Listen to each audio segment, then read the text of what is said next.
आज बड़े बड़े पैमाने पर सोलर प्लांट लग रहे हैं। आज उत्तराखंड देवभूमि से अब बिजली भूमि बनने जा रहा है।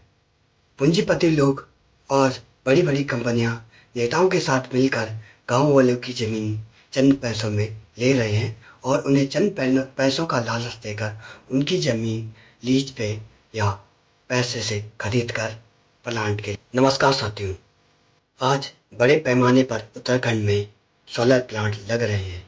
बड़ी बड़ी कंपनियां, पूंजीपति लोग नेताओं के साथ मिलकर जमीनों को खरीद रहे हैं या फिर लीज पर ले रहे हैं और चंद पैसों का लालच देकर गांव वालों से जमीन ले रहे हैं 25 साल के लीज पर।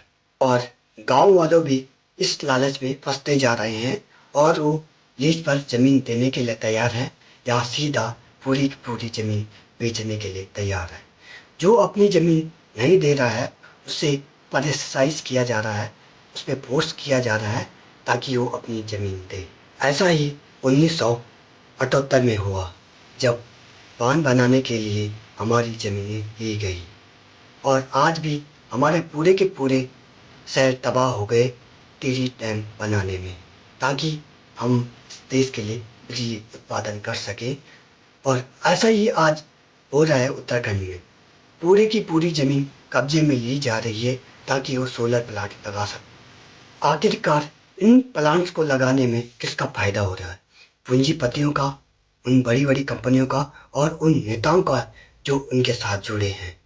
वो इस प्रोजेक्ट के साथ काम करें, उनका ही फायदा हो रहा है। इन प्रोजेक्ट से गांव वालों का कोई फायदा नहीं होगा, ना ही उन्हें रोजगार मिलेंगे और ना ही उन पे कोई जमीन बचेगी।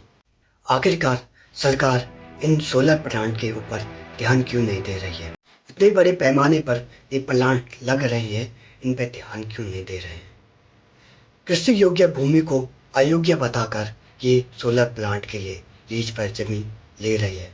ऐसा क्यों हो रहा है कि लोग अपनी जमीन दे रहे हैं, बल्कि इसमें इनका उनका ही नुकसान है कि वो अपनी जमीन किसी और को लीज पर दे रहे हैं या किसी और पे बेच रहे हैं। जहाँ सोलर प्लांट लगाए जाते हैं वहाँ की ज़मीन हमेशा हमेशा के लिए बंजर हो जाती है, क्योंकि ज़मीन को उचित नमी नहीं मिल पाता है, उचित पानी नहीं मिल पाता है, उचित सूर्य का प्रकाश नहीं मिल पाता है और वहाँ के आसपास के स्रोत भी सूख जाते हैं सोलर प्लांट लगाने के कारण। एक, उस एरिया में पानी की कमी हो जाएगी। दूसरा, जो जहाँ वो प्लांट लगा है वहाँ की मिट्टी धीरे धीरे क्या अपनी पकड़ छोड़ देगी और लैंडस्लाइड के खतरे ज़्यादा से ज़्यादा बढ़ते रहेंगे। आज हम देख रहे हैं कि उत्तराखंड में हर जगह लैंडस्लाइड हो रहा है। मेरे को एक मुख्य कारण यही लगता है कि पहले हमने सोलर प्लांट के लिए पेड़ पौधों की कई कटाई की है, जिस कारण ये लैंडस्लाइड ज़्यादा से ज़्यादा बढ़ रहा है। इस साल देखते हैं हम एक ही महीने में कितने लैंडस्लाइड हो गए उत्तराखंड में।